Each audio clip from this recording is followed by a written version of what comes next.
You may have asked yourself the question, what is Montreal going to look like in a quarter of a century? Well, that's what this new urbanism and mobility plan is trying to answer. What does the Montreal of 2050 look like?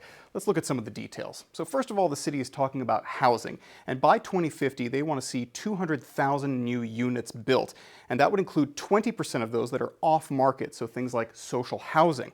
Another big issue that we talk about often is public transit, and by 2050 the city is targeting 360 kilometers of public transit routes compared to the 80 that we have now.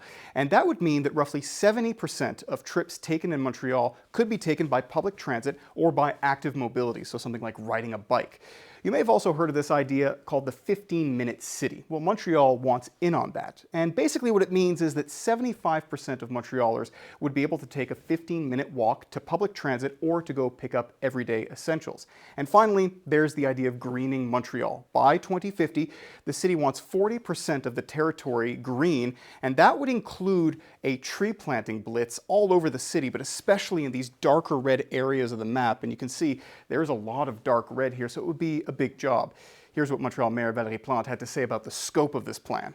What such a plan does is to start from high to say, okay, if we're able to have more density in an area, that brings more promoters or builders. That means more unit, that brings more money. Then there's public transport. You know, it's almost like a puzzle. Let's talk a little bit more about public transit. So first of all, the city wants to increase the number of reserved bus lanes, and they're represented on this map by these red dotted lines. You can see you've got some going from south to north, a few that are going eastward, and you even have one here in the West Island. But that's only part of the plan.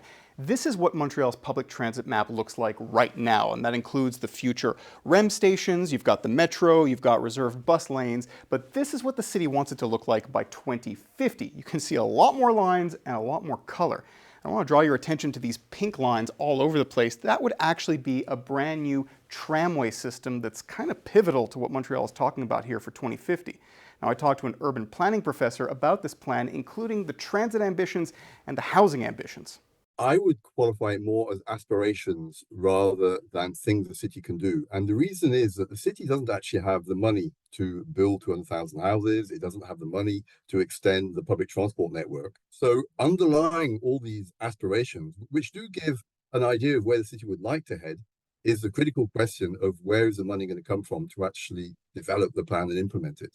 Now, if you want to see the whole plan, it is available online, but I'm warning you now, it's very long, hundreds of pages, so brew yourself a nice big pot of coffee first. And there is going to be a public consultation, so you can have your say on the Montreal of 2050.